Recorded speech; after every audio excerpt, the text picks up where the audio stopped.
Okay, Carja Fáilte go Féile and Phobail. Welcome to the Féile, a virtual Féile 2020. I'm particularly delighted to welcome our speaker, author, journalist and political commentator, Paul Mason. Paul, you're no stranger to Féile. I think we had you in 2018.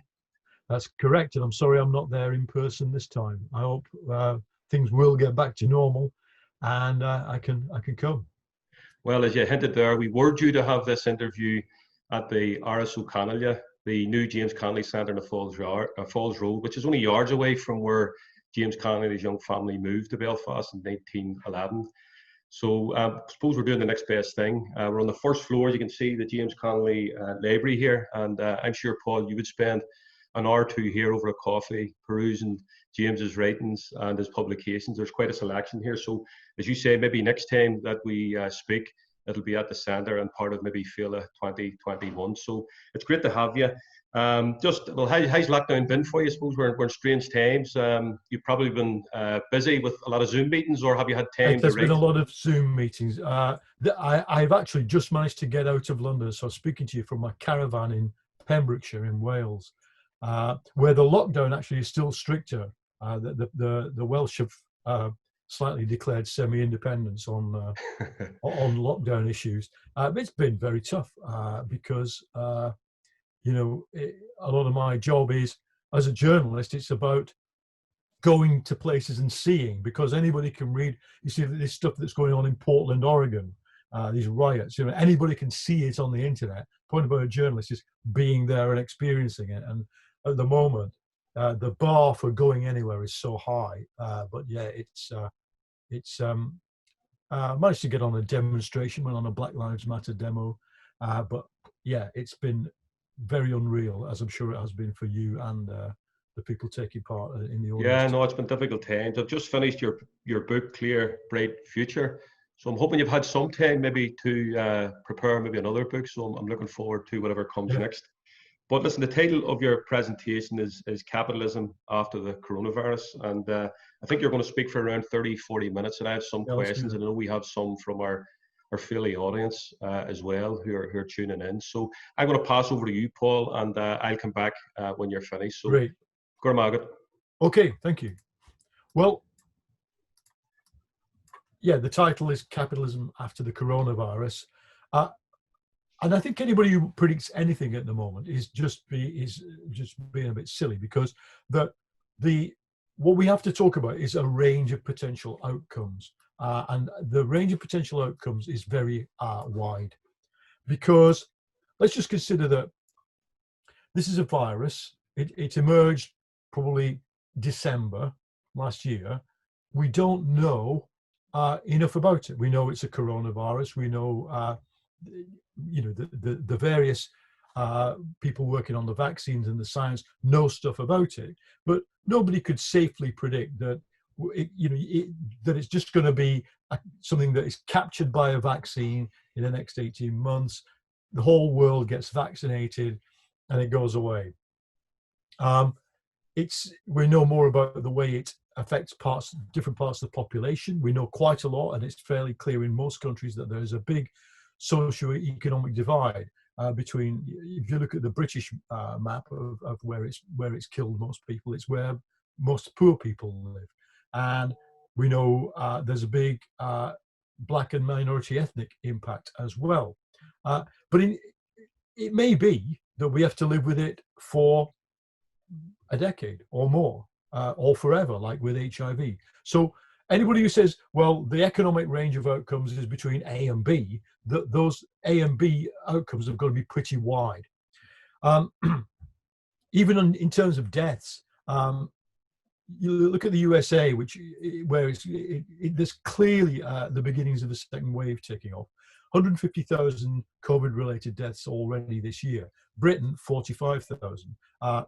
The Republic of Ireland, 1,700.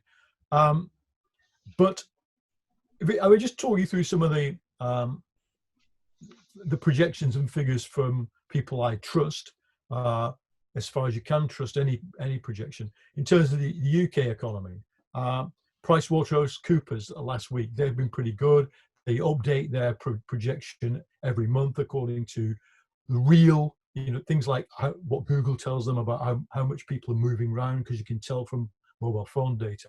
The PwC are saying at the moment they've revised their growth projection for the UK downwards. So they think this year, the whole of 2020, the UK economy will shrink by 10%, between 10% and 13%.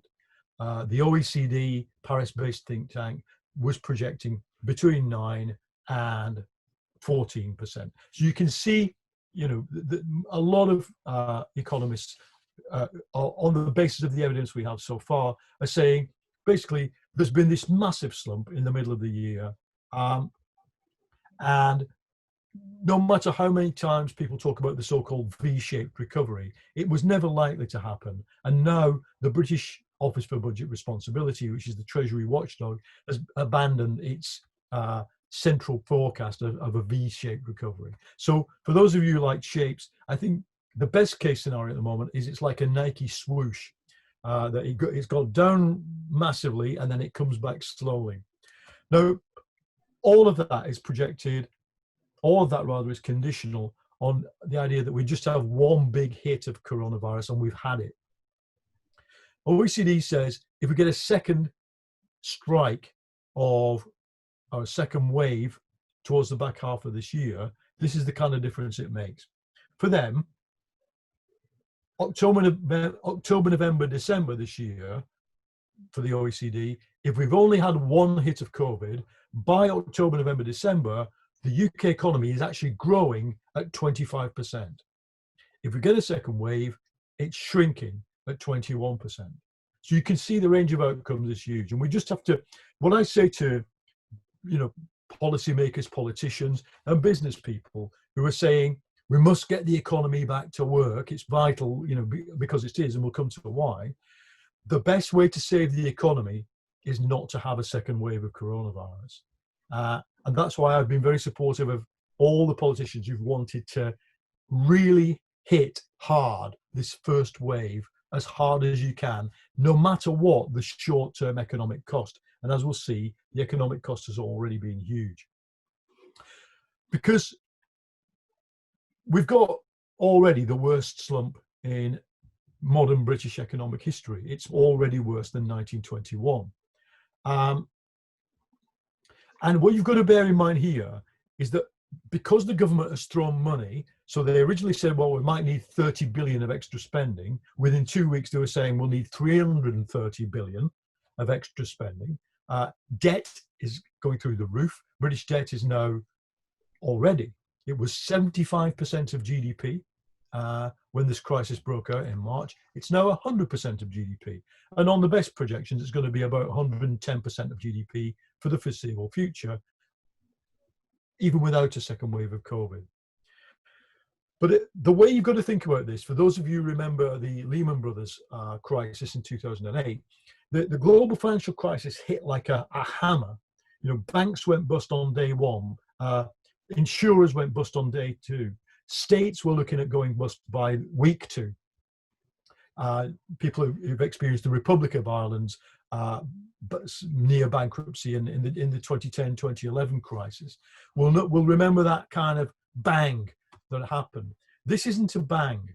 It's more like a tsunami. And the tsunami isn't a big wave, like a big surfing wave. It's a big, long wave that builds slowly and becomes unstoppable.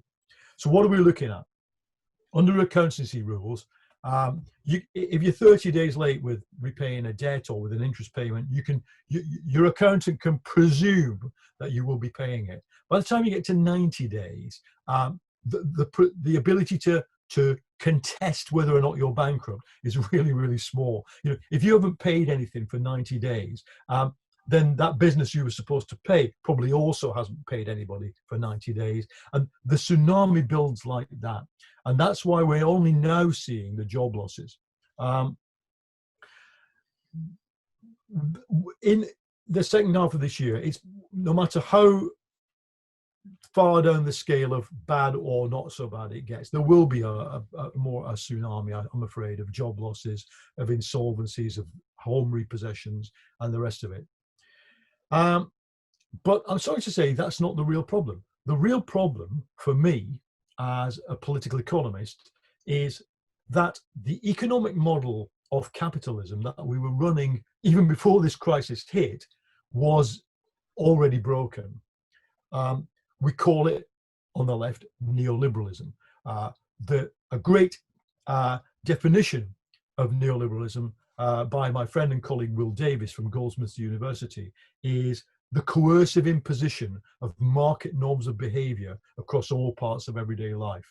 So we don't define it simply through privatization or a small state or free market rules and regulations. It's a system that has to relentlessly privatize everything and force us as human beings to observe market norms of behavior. So when you walk into, even if you walk into a state-funded and owned NHS hospital, you're treated like a client and a service user, not a citizen.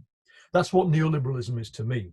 Now, when it worked, neoliberalism delivered high growth, it delivered globalization, it delivered the development of the global south. It delivered what you see in the Republic of Ireland, a boom, a boom time, and a socially transformative boom. That is, that ripped up the social relations of that country quite substantially.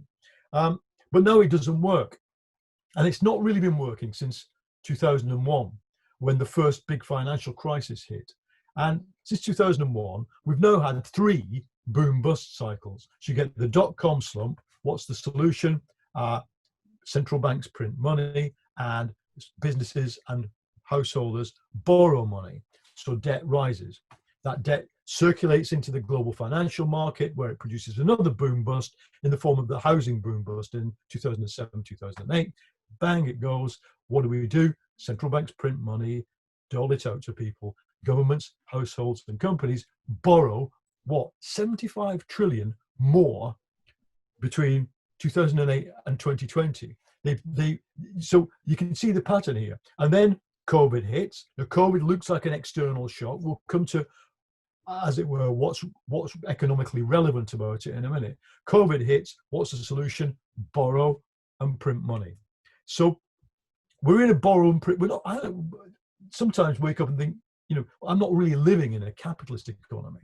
We're living in a borrowing and printing money economy.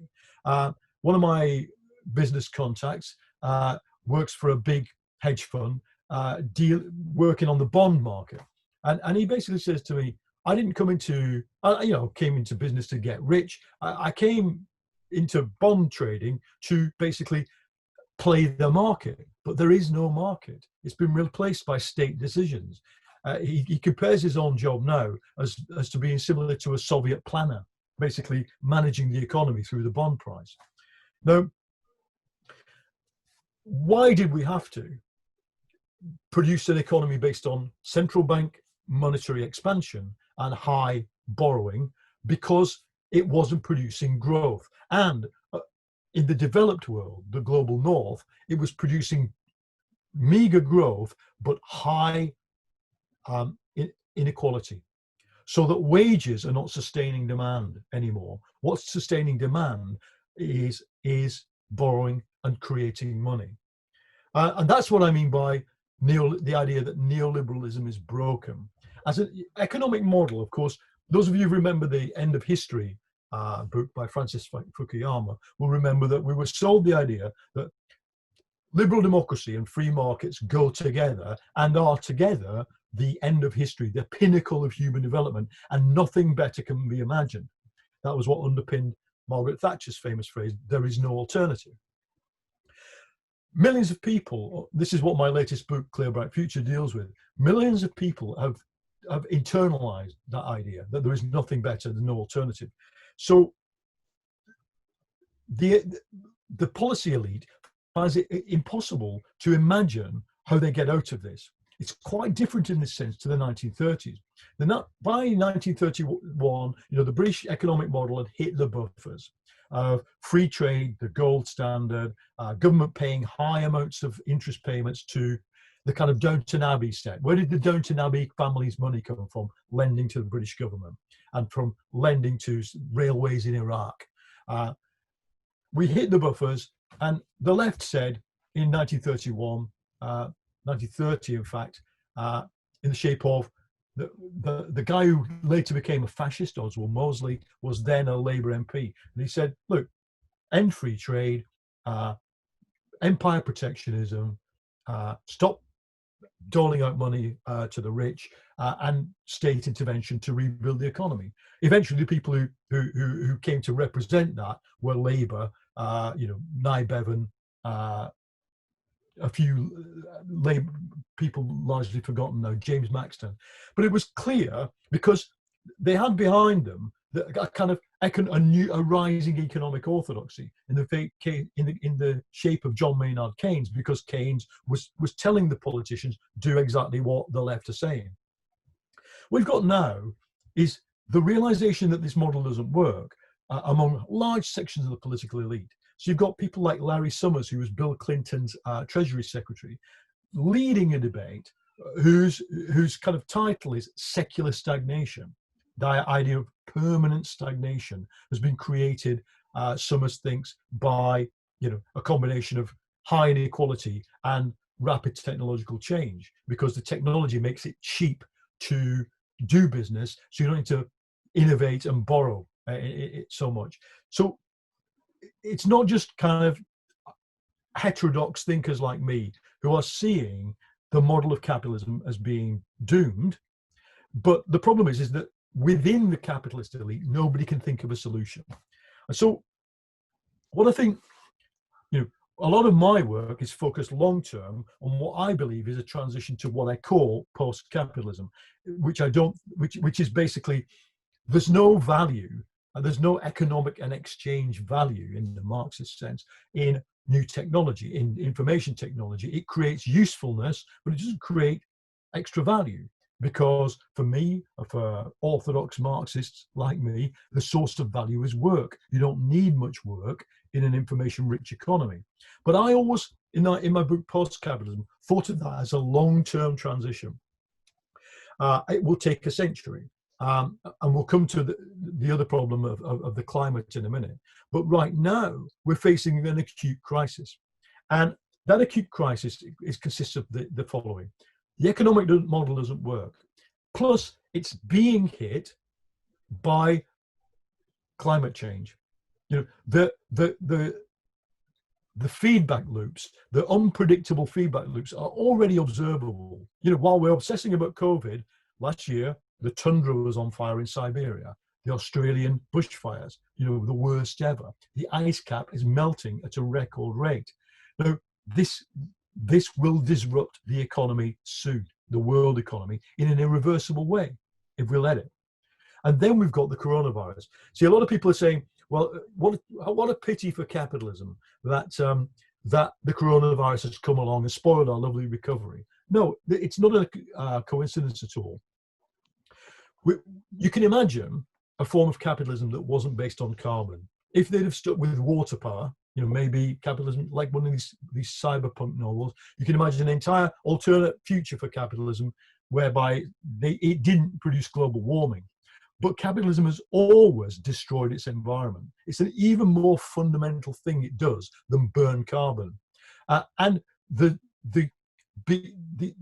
spate of what we call zoonotic viruses, i.e. viruses that come out of birds and mammals into the human biological system, has to be linked to the destruction of the natural environment of those mammals and birds, and to the rapid urbanization of the global south. So what do? We take pangolins and bats and we take them out of their forest and we eat them, unfortunately.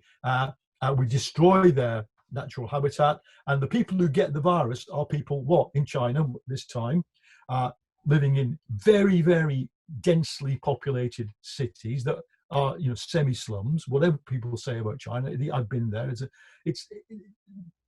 You could call them slums of hope, because there's a lot of hope and self-organization among people, as you saw in Wuhan. But they're by no means ideal cities. And then what happens? Authoritarian regime that if you're a doctor and you're trying to say, guys, there's a virus spreading, you get arrested. So this is not kind of some accident that's happened to capitalism. It's capitalism producing another problem for itself. So what do we do? I think, look, the upside is elites have very rapidly realized that they had to do borrowing as state intervention. It's in 2008, it took a long argument, even with Gordon Brown, to get them to commit to major state intervention and bailouts. And then, as you remember, the Conservatives, as soon as they come in, they say, well, the bailout's over, the stimulus is over, the crisis is over, 10 years of austerity to get the debt down. Well, that 10 years of austerity that's in Northern Ireland as well as here in Britain has destroyed, the large parts of the welfare state, was wasted. We did it for nothing, because now the debt is way, way higher than it was in 2008. And the good thing is that the elites are beginning to realize this. With that 330 billion Sunak has pledged to spend, Trump 2.3 trillion, the EU had to be dragged kicking and screaming, as you know, towards their latest 750 billion grant and loan package, but that at least nowhere have they done what the Americans did in 1933, which is to say, liquidate everything, impose austerity, and let the market forces destroy the weakest. So that's good. But the next part of the debate has to be, well, how do we rebuild, and what do we rebuild? Let's be honest. The British political system, and especially Westminster politics, is trapped at the moment, like in the following dilemma. The moment is radical. When you see Tories borrow 330 billion and pay 9 million workers' wages, then as Dorothy says in The Wizard of Oz, we're not in Kansas anymore, Toto. So the moment is radical. But the problem is the electorate is not radical. Now, the dynamics of the Northern Irish electorate, of course, completely different to the one that I sit in here in Britain. But it's fair to say, I think people there will know that our experience on the doorstep as Labour campaigners in last December was that people hate the idea of radical change. Even the idea of a 4-day week, free broadband, they ridiculed it. There is a widespread, the older you get in the population, the more linked that community is to the old manual working class, the less really hope or radicalism for the future you experience. And so you've got this weird situation where Labour's front bench, the new front bench, Keir Starmer, etc., they basically come into, their whole pitch was, we're going to have a 4-year run-up of reconnecting ourselves with these communities we've lost, and they do have to do that. The problem is, you can't really do that without a radical vision, and so I think we're in a strange moment where the front benches of both main parties in Britain don't have a radical vision for the future, and are frightened of explaining what it might be. Well, mine would be this, quite honestly. I am an anti-capitalist. I believe a post-capitalist future is possible, but in the next 5 years, we've got to save a form of capitalism. We've got to try and create a consensus, if we can, or if not, we have to have a struggle around it, around a green, dynamic, biologically and socially safer form of capitalism. And I think, for me, the kind of program I would point to has 4 or 5. We need to be looking at effects rather than policies. Policies, as we saw with Jeremy Corbyn's 2019 manifesto, you can list them till you're blue in the face. They don't convince people. What we've got to do is convince people that the effects are possible. The first effect is to become less reliant on carbon. We need to try and decarbonize our economy. And I think it's possible to build a consensus around that. The next thing is we've got to boost the wages share of GDP. That means shrinking the profit share. I actually care more about that than just straightforward inequality measures. I think because the reason we have such high inequality is because so much of our economy is reliant on financial speculation and financial forms of exploitation. So, my dad, my dad's generation, born in the 1920s, they went to work, they knew who their boss was, they worked for wages, and the boss got some profits. Capitalism was fairly clear to them. Now, you, whoever you are listening to this, the capitalist who makes the most money out of you is the person who issued your credit card. And not far after them comes the person who is providing your internet service or your Sky TV box. The rates of profit outside the work sphere are much higher than they are for the person who's employed you. So we've got a multipolar kind of capitalism focused around finance, and it's that I want to attack. I think by doing that, what the outcome has to be that more of society's wealth flows to wages and less to financial profiteers and rent seekers, as we call them. The famous speculators. They're there in Belfast as they are in Dublin. The property tycoons.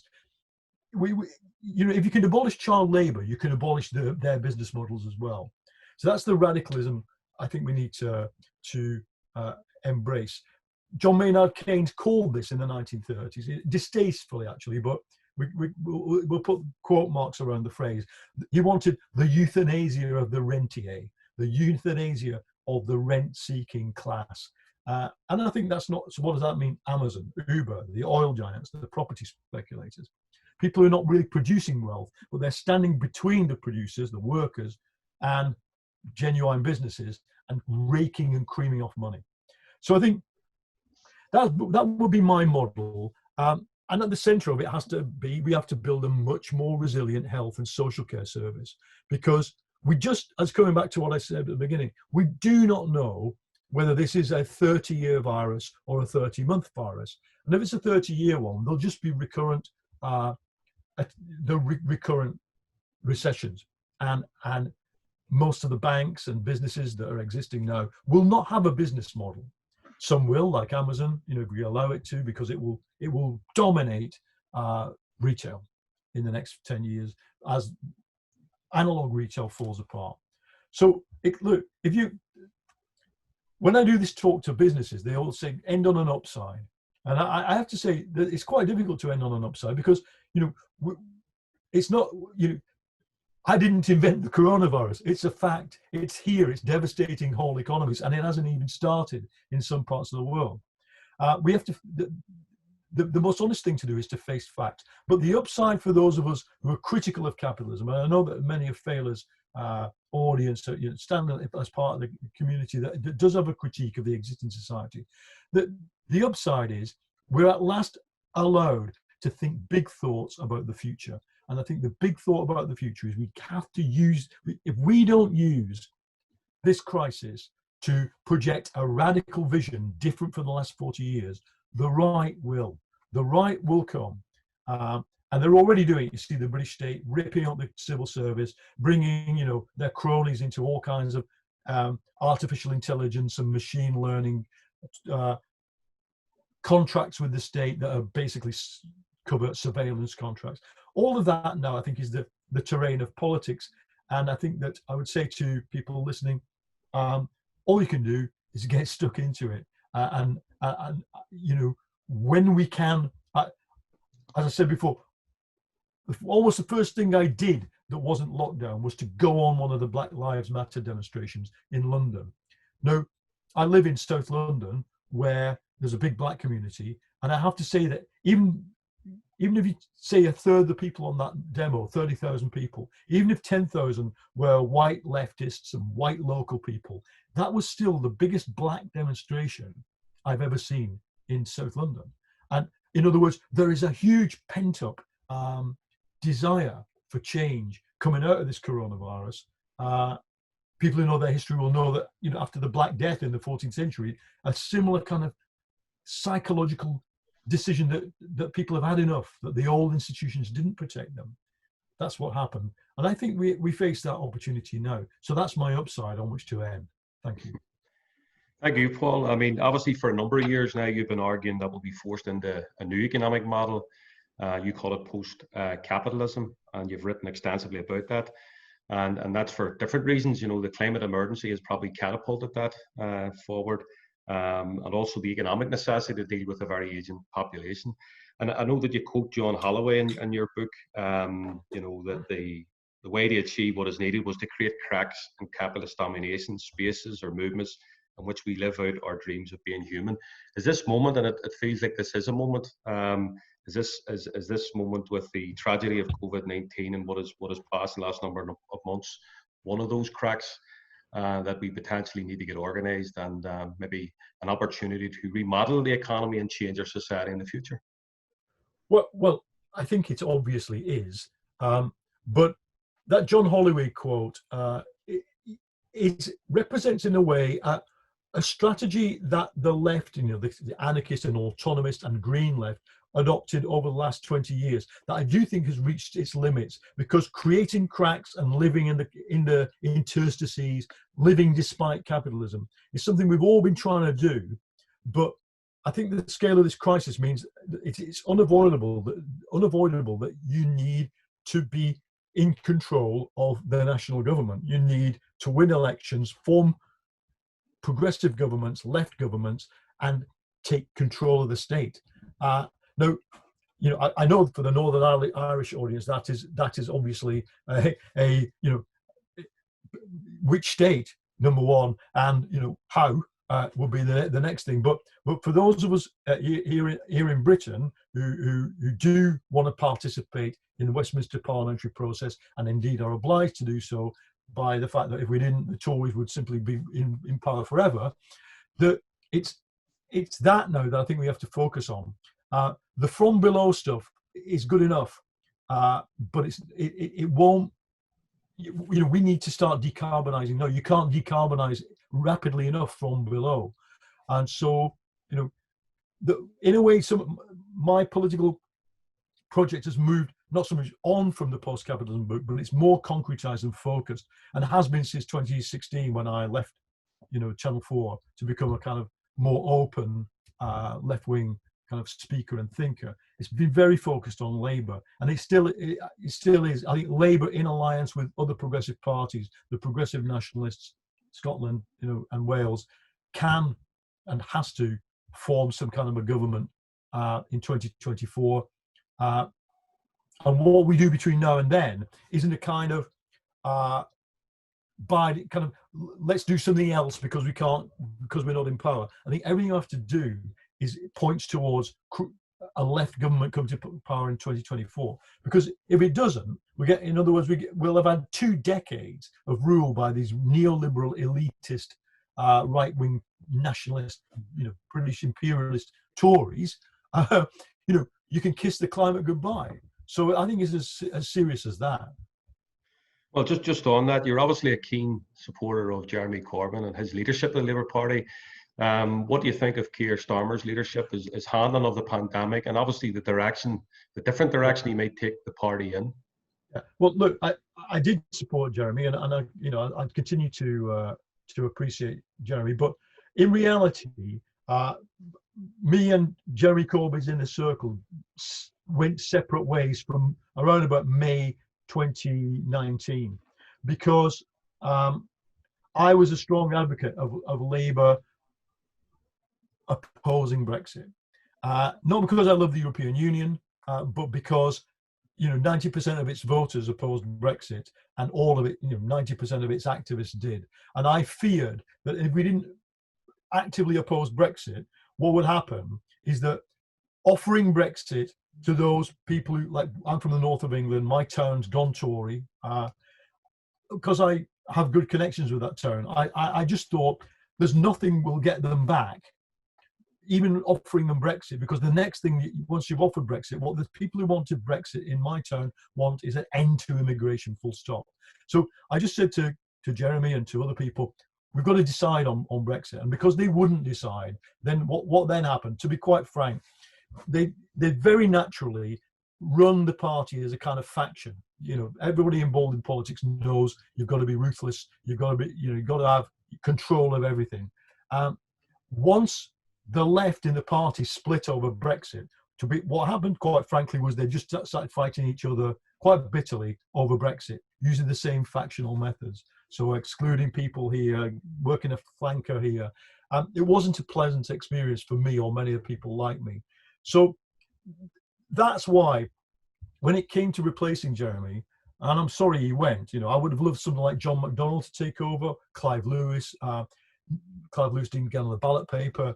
So for me, it became, what can we do to break the logjam? Do we carry on with Corbynism and hope the electorate change its mind?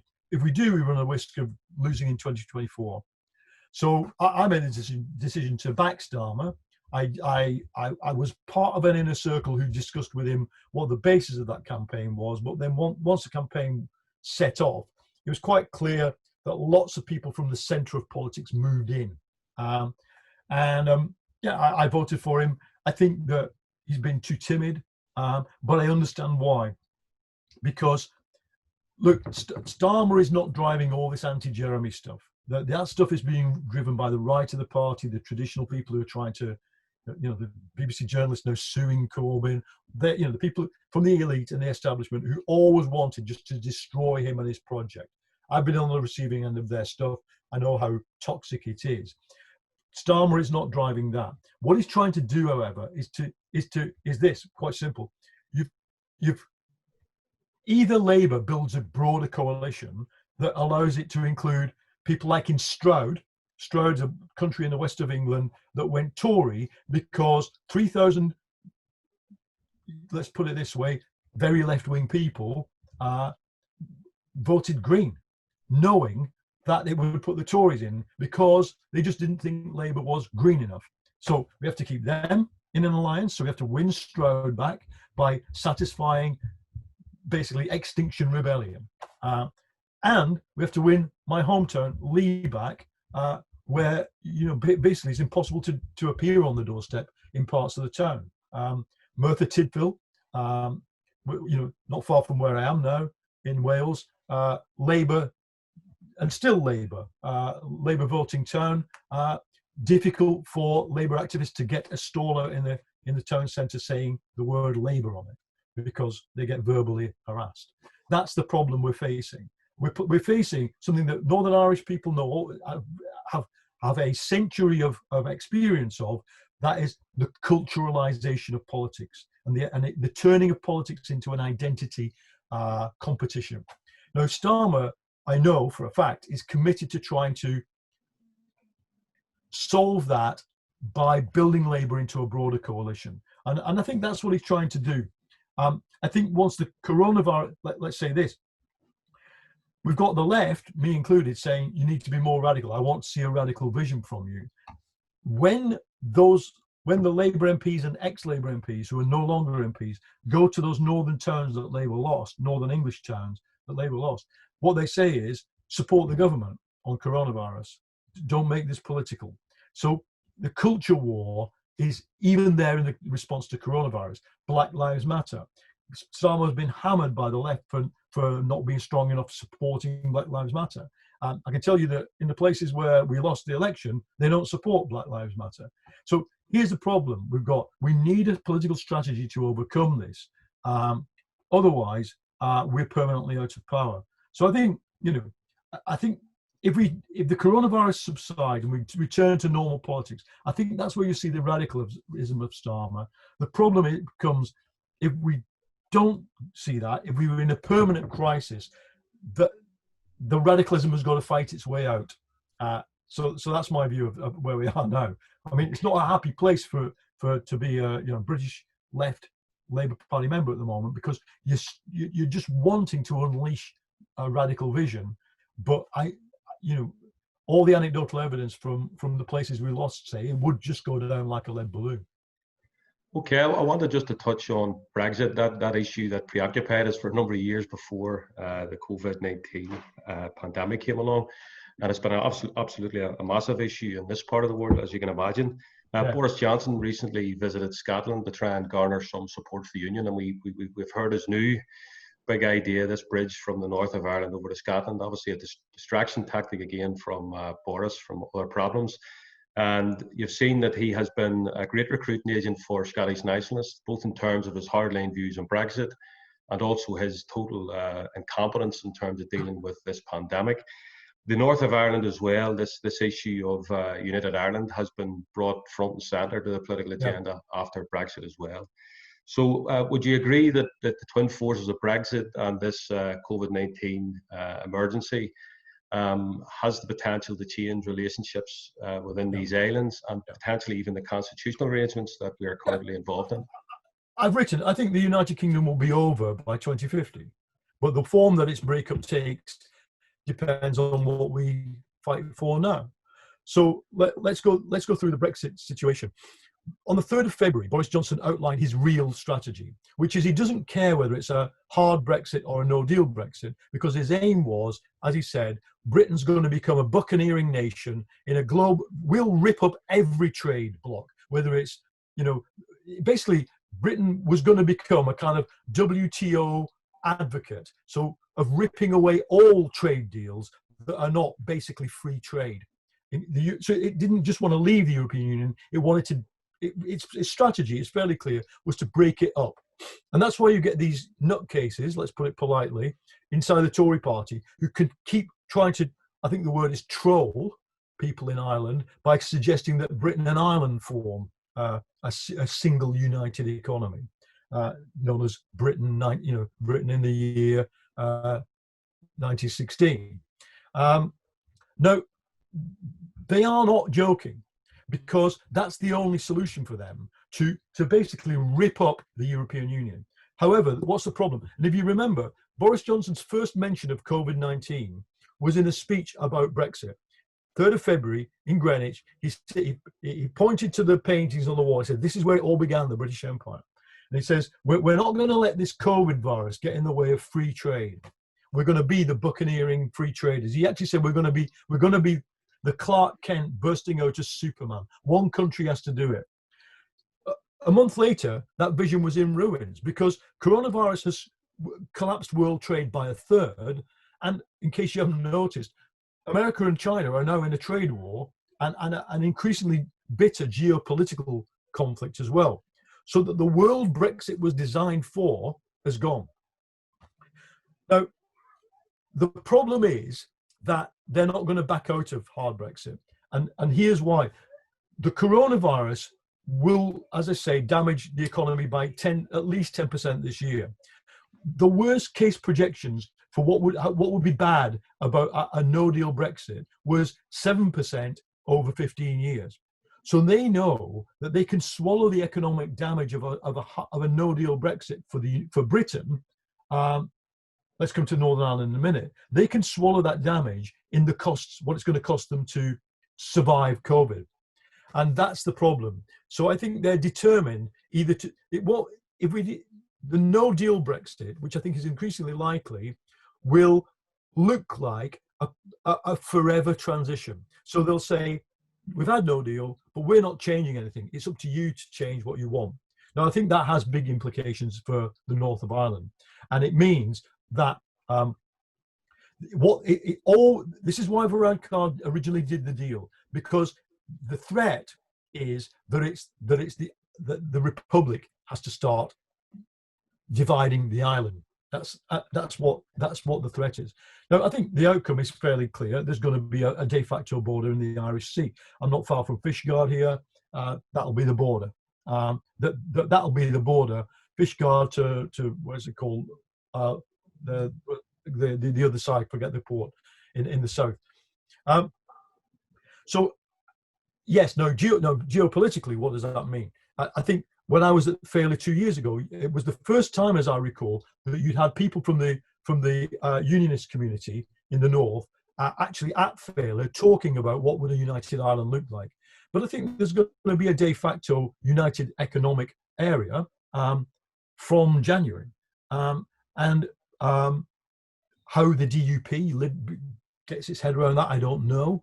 I mean, they must be feeling absolutely devastated, having been used to keep Theresa May in office, that the Tories now basically have confronted them. And let's understand this. Come to Scotland because it's the same. This iteration of the Tory party, they may be kind of nostalgic British imperialists, which they are, but they are English nationalists as well. They don't care if Scotland goes, and they certainly don't care if Northern Ireland were to. We are no longer really seeing conservatism defined as that determination to encapsulate the peoples of Scotland, Wales, and Northern Ireland, insofar as they could have ever encapsulated the people of Northern Ireland. That's not their mindset anymore. Their mindset is England's a big country, so 6 million Scots, 3 million, 4 million Welsh people, 1 million in Northern Ireland. We could, I mean, it's a cynical level. We can replace them with 3 million people from Hong Kong tomorrow if we have to. That's how they're thinking. So let's come to Scotland then, which I think is going to be the catalyst. I think because Labour has said it's opposed to the second referendum, I'm afraid to say, because I have to say this as a Labour member, Scotland, the SNP looks like it's going to win the Holyrood election. So what happens then? They then have a mandate for a second referendum. I think they will hold one, and I'm from. You've got the Connolly's lecture poster behind you. Like James Connolly, like many left socialists in the early 20th century, I believe the national question is a class question, or can be a class question. And in any case, for a country like Britain, who and for a country like England, which is the one I'm going to end up living in, we have to. The right of self-determination for other nations is absolute. So if Scotland wants to leave the United Kingdom, I think it should be allowed to do so without penalty. I've said that Labour should offer full fiscal autonomy to see if we could head it off. But if they want to leave, and it looks increasingly like the rising generation absolutely wants an independent Scotland. So it's going to happen. At that point, the case for Northern Ireland remaining in a kind of England, Wales, Northern Ireland state sounds quite weird when there's already a border down the Irish Sea. There was a cartoon published in the Scottish newspapers with Boris Johnson walking over this crumbling word, union, and he's saying to Nicola Sturgeon, "I'm here to help," and Sturgeon says back to him, "You are helping." Well, I would imagine that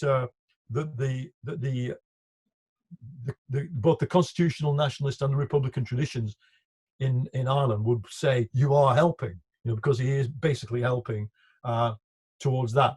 But as I said, when I think the last time I came to Féile, I think the challenge then for Irish nationalism in all its phases, all its forms, is what kind of a nationalism can you create? What kind of a story can you create that heads off then the inevitable sort of fear of a kind of 1919 scenario? Because what can you do? How do you create what the Catalans have created, which is a cosmopolitan nationalism where Syrian refugees can be Catalan nationalists? How do you do that? Is above my pay grade.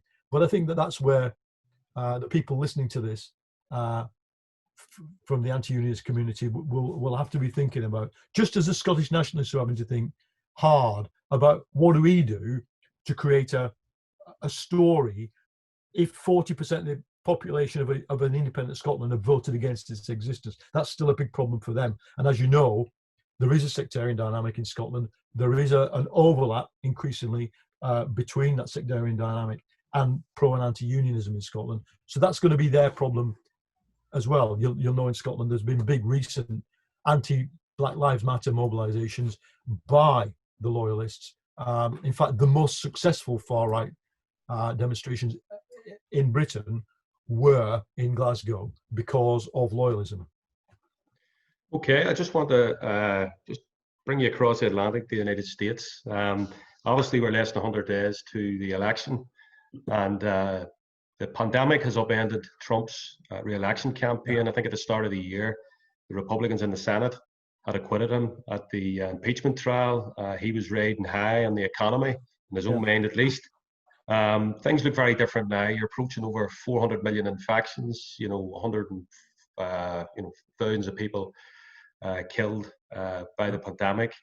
And suddenly it doesn't look so good for Trump. And if it was a referendum, the election was a referendum on the coronavirus, he might be in difficulties. So do you think this is a moment as well for the United States? And obviously you might want to speak as well about his attempts to stoke a cultural war. You talked about culturalization earlier on, and later the Black Lives Matter movement and the mass protests in relation to that. So maybe talk to us a wee bit about the United States. Well, yeah, look, I think Trump is losing, but let's remember this, he's still on about 40%. There is a section of the population in every country that, let's be clear, what the leaders like Trump and Johnson, Viktor Orban, Duda in Poland, who's just re-elected, what they do is give people permission to be racist. And they do it by clouding the narrative. Sometimes it's a joke, sometimes it's just, an off-color remark, sometimes it's absolutely clear racism.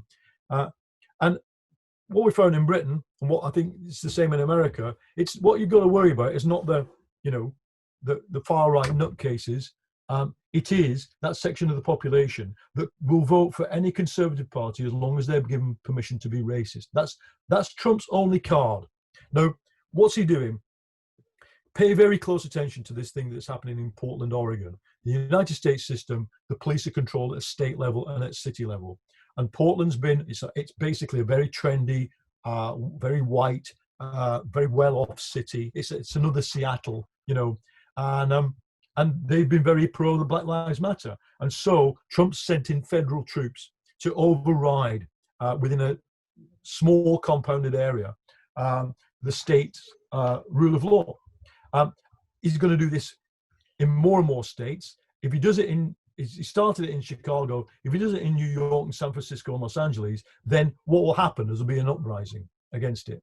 I think I've said to my American friends and colleagues, you've got to learn from the history of fascism that in Italy, when the Italian working class was trying to stop fascism, their most effective weapons were strike action.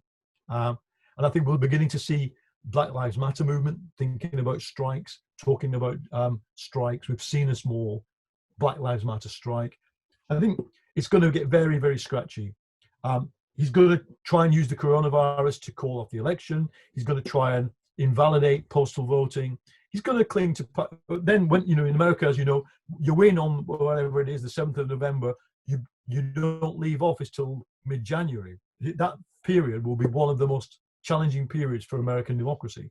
So I think then if Biden wins, Summers, who I mentioned before, is on Biden's team. So we're going to see Biden knows he now has permission to do something much more like a New Deal, a Roosevelt-style state spending-led New Deal.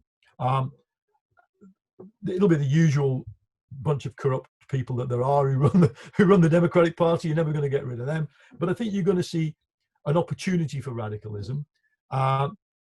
With regard to the Irish situation, obviously, that a more liberal and Western focused, i.e. not in the pocket of Vladimir Putin, government is going to be far more interested in managing and playing a global leadership role in how the Britain-Ireland situation, pans out. So I think just thinking locally, that's going to be good. But my biggest problem, and you asked me what am I writing? I'm writing a book about fascism now, because I think that there is a severe threat that fascism is coming back, not sort of Trump style right wing, but actual fascism. And I think the place, apart from India, where we've already seen pogroms this year, I think the place that the danger is biggest is America, because if Biden wins, what will happen is that the right in America will have to decide whether they accept it, and the parts of them won't. And so I fear like that Biden inadvertently becomes a kind of, I don't want to be alarmist here, but President Lincoln won an election, and he couldn't get to Washington without fear of being assassinated. So he had to go on a secret train. That's how the American Civil War started.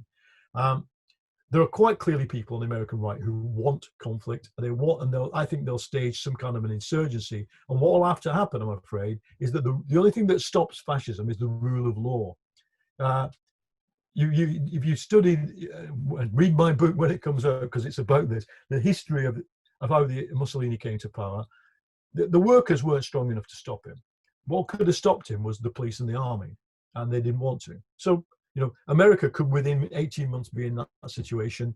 I hope it isn't. I hope that, the key here in many respects is the center and the moderate wing of the Republican Party. Whether once Trump's gone and they don't have to kind of,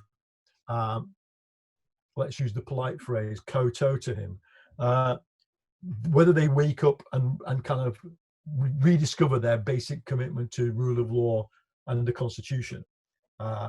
If they do, then I think a lot can be saved. Okay, well, thanks for that. I'm going to come to some of the questions from our audience, if you don't mind, and that's on a number of issues, and not just the coronavirus crisis. So I'll maybe kick off with one from Mary McGuinness. And what are the implications for the European Union in the wake of the COVID crisis? If you want to deal with that, I'll maybe move on to some others. Well, I think the last week. Can I ask how you think they've handled it? Because there's been some criticism of, and it's often mentioned that there's solidarity within Europe, but not everyone would agree with that. I think that there wasn't much spontaneous solidarity. There was a lot of buck passing, especially that acute phase where Italy first got it, then Spain got a really bad dose of it. The nations of Europe were forced to deal with it on their own. You'd expect that, and it's not ideal. But the real problem then came when they started the argument over the stimulus. You've had this so-called frugal four, the Netherlands, Austria, Sweden, basically, and then Finland, just putting the blocks on any fiscal transfer last week. So good. And I think that by creating for the first time a vehicle where they borrow as the European Union to disperse money, it has crossed a line. But the price for it was great disunity. So I still think that the jury is out on whether or not, because this first stimulus, if it's a really bad epidemic, there'll be another stimulus, and eventually Italy will say, our debt's up here already, we won't be paying any of this back, guys, so you can decide whether they're loans or grants as much as you want. The next thing, of course, is, do we get an election in Italy? It's not looking likely yet, where the right comes back into power. So if Salvini and the ex-fascists come to power, they will detonate that row. I think the more worrying thing at the moment is that COVID is giving every bad actor in the world opportunities to meddle. So when we see the Polish, presidency being decided on LGBT rights and opposition to them, when we see Viktor Orban, the president of Hungary, shutting down the only independent media company this week, it's that actually where you start to worry, not at the level of fiscal policy. It's whether or not Europe as a project wants to hold together. Okay, I have a question here from fhíorgheilleagar, and it's on the Keir Starmer leadership. How can the powerless and excluded groups, communities be expected to put their faith, hopes, and an alliance with the centre third way politics of people like Starmer, who represent the maintenance of the neoliberal status quo with less extreme clothes? I think you touched on some of that stuff earlier on, but look, I really think that's not where Starmer is coming from. I know him personally. I've had many conversations with him. The first thing he said when he decided to run is, "We're not going back to how it was under Blair." So he's not a third way neoliberal, but he's surrounded by people who are moderate centrists, and I think that his commitment is to social, climate, and economic justice. His commitment is to redistribution, and he knows that to do that you have to take on vested interest. I mean, he has done that all his life as a lawyer. I mean, his record as a lawyer of working for radical causes. He's just a different kind of leftist in this, I would argue. That, for Corbyn and people like him and people like me, our leftism has been very much about, redistributing wealth. Starmer's has been about redistributing power. And I think he cares more about that personally than the pure economics of socialism. So how do I expect the communities of Britain to put their faith in him? Unfortunately, the Labour Party is all we've got. If we had a PR system like they have in the Republic of Ireland, then you could have a plausible left party or two left parties. You've got the People Before Profit, and then you've got Sinn Féin on whatever it was the last election, and then you've got Labour trailing along, a tiny Labour. Fine, but we don't have that system. All those forces and more are crowded together inside the Labour Party, and we've got to use this. I always say to people who don't like it, well, it's like if you play for Barcelona and you don't like the ball. The point is, you just got to get the ball into the net. That's you don't have to love the ball. The point is, you've got to be really good at kind of moving it along, and that's what Barcelona are excellent at. Almost like net without touching it, you get it from here to here, and you've got to get it into power. And once you get it into power, you've got to make sure it doesn't, to use the vernacular, shaft you. You've got to be able to keep it under control. That's always been the project. And under Corbyn, it was easy to keep the leadership under control, but not the MPs. And they kept threatening to leave. And as became clear, some of them sabotaged, the party. Now we've got the alternative.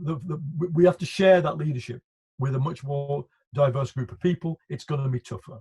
I can only say that. But it's any idea that by splitting away and forming a kind of pristine, pure left party, we're going to help. I mean, just think what it would mean. It would mean in the next election, you'd have the left standing against each other, and even if you only took 3,000 votes in each constituency, you would guarantee that Labour would lose another 60 seats. So I think it would be madness. Okay, just the next question is from Fergal McCluskey. What is the distinction between civic democratic nationalism and the Catalan or Scottish model and traditional ethnic nationalism? So again, you touched a wee bit on that earlier on. Perhaps you could maybe expand on that. Well, my experience of covering both, I've done a little bit of covering of Ireland, but much more of the Catalan issue, is that the Catalans thought, there are obviously straightforward bourgeois nationalists in Catalonia. Some of them are currently on trial for corruption, the former leaders of the Convergence and Union Party, the kind of families who ran that. They're not dissimilar from the classic families who ran Fianna Fáil and Fine Gael in the 60s and 70s. But the Catalan left thought hard about, well, what is the nationalist narrative? And they, it still unfortunately doesn't endear them to the Spanish left in Madrid and the Spanish state. Even the far left in the Spanish state does not support Catalan nationalism. But the story of Catalan nationalism became a story of cultural nationalism, or cultural progress. So it was heavily aligned with social liberalism, heavily aligned, as you know, also with other other progressive nationalisms. When I was in Catalonia on the day of the police crackdown in October 2018, or was it 2017? I forget now. The really interesting thing was, the entire society was there. The whole of society were out. The pensioners, the young people, the children. They had a community. They had, what the the anti-unionist population has in the north of Ireland. They have a highly dense network of people. Now, they also, by the way, if you think about it, loads of expats live in Catalonia. Loads of foreign students live there. They had won all of them as well, and lots of migrants. Some Syrians and Afghan. They all could find a place in that. No, it's not ideal, however, because what was interesting is that even then, people didn't trust them necessarily to run the city. So Barcelona is still run by a coalition of the socialists and the far left, the sort of non-nationalist far left, Ada Colau. But they did want them to run the region. And indeed, I think there is de facto support for an independent Catalonia. And as you know, the difference is between that and, say, Scottish nationalism is that Catalonia would be richer if it were independent, because it is in it's the most developed part of Spain. So I haven't been back there for a year now, and I don't know when I will. But I think it's just worth studying, and it's worth studying because it's about how do you. The fascists and the Spanish nationalists invaded, trashed them, beat them up, prevented them, in some cases, organizing.